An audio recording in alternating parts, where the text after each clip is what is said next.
तो चलिए सीधे इस नए एक्सप्लेनर में चलते हैं। आज हम एक बेहद ही दिलचस्प विषय पर बात करने वाले हैं। एक ऐसा पॉइंट जहां 5000 साल पुराना आयुर्वेद आज की अत्याधुनिक जेनेटिक्स से आकर मिलता है। मतलब एकदम कटिंग एज साइंस और सदियों पुरानी विजडम का एक शानदार संगम। ये सच में मानव शरीर को देखने का हमारा पूरा नजरिया बदलने की क्षमता रखता है। अब एक बड़ा सवाल उठता है, क्या आयुर्वेद के वात, पित्त और कफ जैसे सिद्धांत सिर्फ कोई पुरानी फिलॉसफी हैं? या फिर क्या ये सच में हमारे डीएनए के अंदर लिखी गई कोई बहुत ही सटीक बायोलॉजिकल कोडिंग है? जरा सोचिए, क्या ऐसा हो सकता है कि सदियों पहले जो महसूस किया गया था वो आज माइक्रोस्कोप के नीचे हमारे जीन्स में बिल्कुल साफ साफ पढ़ा जा सके? दरअसल इसी एक सवाल पर आज की ये पूरी वैज्ञानिक क्रांति टिकी हुई है। देखिए, मॉडर्न मेडिसिन में एक बहुत ही बेसिक प्रॉब्लम है। ये जो वन साइज फिट्स ऑल यानी एक ही इलाज हर किसी के लिए वाली अप्रोच है ना, ये हमेशा काम नहीं करती। हम सब ने देखा है कि एक ही दवा किसी एक इंसान पर तो जादू की तरह काम करती है, लेकिन वही दवा किसी दूसरे को भयानक साइड इफेक्ट्स दे सकती है। यहीं पर पर्सनलाइज्ड मेडिसिन की जरूरत महसूस होती है। और आयुर्वेद भी तो हमेशा से यही कहता आया है कि हर इंसान अंदर से एक दूसरे से बिल्कुल अलग है। अब सवाल यह है कि वो क्या चीज है जो हर इंसान को इतना अलग बनाती है। आयुर्वेद में इसे प्रकृति कहा गया है। सरल शब्दों में कहें तो प्रकृति किसी भी इंसान का अपना एक यूनिक बायोलॉजिकल बॉडी टाइप है जो 3 मुख्य ऊर्जाओं से मिलकर बना होता है। और सबसे दिलचस्प बात क्या है पता है? मॉडर्न साइंस अब इस प्रकृति के कॉन्सेप्ट की बहुत ही गहराई से जांच कर रहा है। वो कॉन्सेप्ट जिसे अब तक सिर्फ एक आध्यात्मिक या दार्शनिक विचार मान लिया जाता था।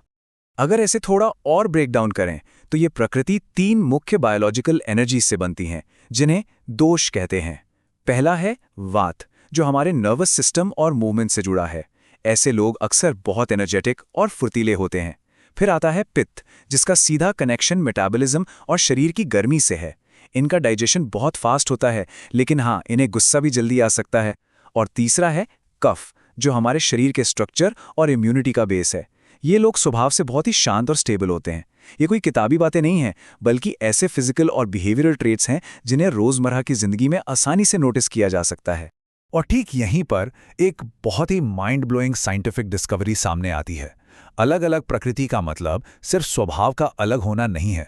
रिसर्चर्स को असल में ऐसे जेनेटिक पैटर्न्स मिल रहे हैं जो इन अलग अलग बॉडी टाइप्स के साथ एकदम मैच करते हैं। मतलब शरीर का ये जो क्लासिफिकेशन है, ये सिर्फ ऊपर ऊपर की बात नहीं है। इसके तार सीधे तौर पर हमारी बायोलॉजी और हमारे डीएनए की गहराइयों से जुड़े हुए हैं।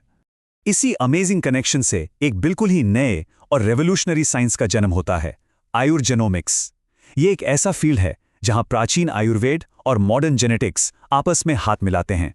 जिन क्लासिफिकेशंस को हजारों सालों से सिर्फ ऑब्जर्वेशन के आधार पर माना जाता था, अब उन्हें मॉडर्न लैब्स में एकदम सख्त साइंटिफिक पैरामीटर्स पर टेस्ट और वेरीफाई किया जा रहा है।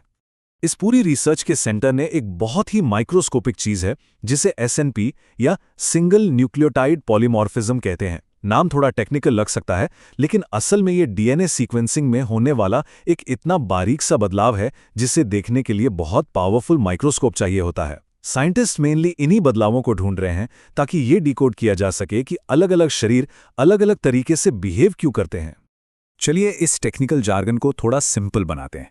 मान लेते हैं कि ह्यूमन डीएनए एक बहुत बड़ी इंस्ट्रक्शन बुक है जिसमें अरबों अक्षर लिखे हुए हैं। अब ये जो एसएनपी है ना, ये बस उस पूरी किताब के किसी एक शब्द में हुई एक सिंगल अक्षर की टाइपिंग मिस्टेक जैसा है। लेकिन जरा सोचिए, एक अक्षर के बदलने से पूरे के पूरे शब्द का मतलब बदल सकता है ना। बस यही वो एनालॉजी है जो बिना किसी साइंस बैकग्राउंड के जेनेटिक्स को समझने में बहुत मदद करती है। तो अब सवाल यह है कि इस किताब में हुए इन छोटे छोटे बदलावों का हमारे शरीर पर क्या असर होता है। खैर, ये बारीक बदलाव ही डिसाइड करते हैं कि हमारे मेटाबॉलिज्म की स्पीड क्या होगी, नेचुरली हमारा वजन बढ़ेगा या घटेगा, डायबिटीज़ जैसी बीमारियों का रिस्क कितना है, और यहाँ तक कि कोई खास दवा हमारे शरीर पर कैसा रिएक्शन देगी। ये सच में हैरान करने वाला है कि कैसे एक छोटी सी जेनेटिक कोडिंग ओवरऑल हेल्थ को इतने गहरे लेवल पर कंट्रोल कर सकती है। इसे और अच्छे से समझने के लिए एक स्पेसिफिक स्टडी को देखते हैं। रिसर्चर्स ने पाया कि जो पित्त प्रकृति वाले लोग होते हैं, उनमें फास्ट डाइजेशन वाले लक्षण सीधे तौर पर उनके मेटाबॉलिज्म से जुड़े खास जेनेटिक पैटर्न से मैच कर रहे थे।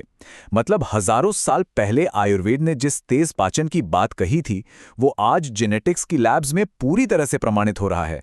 कमाल की बात है ना। एक और बहुत ही शानदार स्टडी हाई ऑल्टीट्यूड यानी ज्यादा ऊंचाई वाले इलाकों में रहने वाले लोगों पर की गई। वहां देखा गया कि जो लोग एक्सट्रीम ऊंचाई और ठंड में रहते हैं उनके शरीर में हीट को रेगुलेट करने की गजब की क्षमता होती है, जो कि आयुर्वेद के हिसाब से एक टिपिकल पित्त ट्रेट है। और सबसे खास बात क्या थी? इन लोगों के डीएनए में कुछ बहुत ही स्पेसिफिक जीन एक्सप्रेशंस मिले जो असल में उन्हें उस मुश्किल माहौल में सर्वाइव करने में मदद कर रहे थे। तो ये सारा डेटा और रिसर्च हमें ले कहाँ जा रहा है? सच कहें तो फ्यूचर का हेल्थ केयर सिस्टम पूरी तरह से बदलने वाला है। जरा इस प्रोसेस की कल्पना कीजिए। सबसे पहले एक डीएनए टेस्ट होगा और प्रकृति का एनालिसिस किया जाएगा। इसके बेसिस पर फ्यूचर में होने वाली बीमारियों का एकदम सटीक अनुमान लगाया जाएगा और फिर एक पूरी तरह से पर्सनलाइज्ड ट्रीटमेंट प्लान बनेगा। इससे मेडिकल साइंस सिर्फ बीमारियों पर रिएक्ट करने के बजाय उन्हें पहले से प्रेडिक्ट और प्रिवेंट करने की दिशा में आगे बढ़ेगा। और हाँ, ये बदलाव सिर्फ डॉक्टर्स के क्लिनिक तक ही सीमित नहीं रहने वाला। फ्यूचर के इस नए पर्सनलाइज्ड हेल्थ केयर इकोसिस्टम के बारे में सोचिए। हमारे पास डीएनए पर बेस्ड आयुर्वेदिक मोबाइल ऐप्स होंगे, हमारे बॉडी को ट्रैक करने वाले स्मार्ट वेरिएबल्स होंगे और एआई से चलने वाले डायग्नोस्टिक टूल्स होंगे। ये सारी मॉडर्न टेक्नोलॉजी जब एंशिएंट विजडम के साथ मिलेगी तो इसका सिर्फ एक ही गोल होगा, सिर्फ बीमारियों का इलाज करना नहीं, बल्कि लॉन्ग टर्म वेलनेस पर फोकस करना। वैसे यहाँ एक बात एकदम क्लियर कर देना बहुत ज़रूरी है। आयुर्जेनोमिक्स अभी एक इवॉल्विंग फील्ड है और इस पर काफ़ी रिसर्च चल रही है। साइंस कभी भी बिना पक्के सबूतों के किसी बात को अंतिम सच नहीं मानता। तो भले ही अभी हर एक आयुर्वेदिक सिद्धांत जेनेटिक्स की कसौटी पर 100% साबित न हुआ हो, लेकिन जो सीरियस साइंटिफिक रिसर्च अभी हो रही है वो लगातार इस बात की पुष्टि कर रही है कि उन प्राचीन ऑब्जर्वेशंस में बहुत ही गहरे बायोलॉजिकल सच छिपे हुए हैं। और ये सारी बातें हमें एक बहुत ही खूबसूरत और सिंपल से कंक्लूजन पर लाती हैं। हर इंसान अपने आप में यूनिक है। इस पूरे एक्सप्लेनर का सबसे बड़ा टेक अवे भी यही है। जो डाइट या जो इलाज किसी एक पर काम करता है वो अक्सर दूसरों पर फेल हो जाता है। ऐसा इसलिए क्योंकि हर इंसान का शरीर अपनी एक अलग जेनेटिक भाषा बोलता है और अगर देखा जाए तो प्रकृति उसी जेनेटिक भाषा का एक बहुत पुराना लेकिन बेहद सटीक ट्रांसलेशन ही तो है। तो इस दिलचस्प चर्चा के अंत में एक बहुत बड़ा सवाल हमारे सामने खड़ा होता है।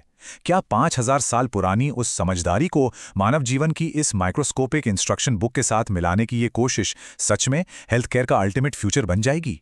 ये सोचने वाली बात है कि आने वाले समय में हमारी हेल्थ और मेडिसिन की परिभाषा किस हद तक बदलने वाली है। इस एक्सप्लेनर में साथ बने रहने के लिए बहुत बहुत शुक्रिया।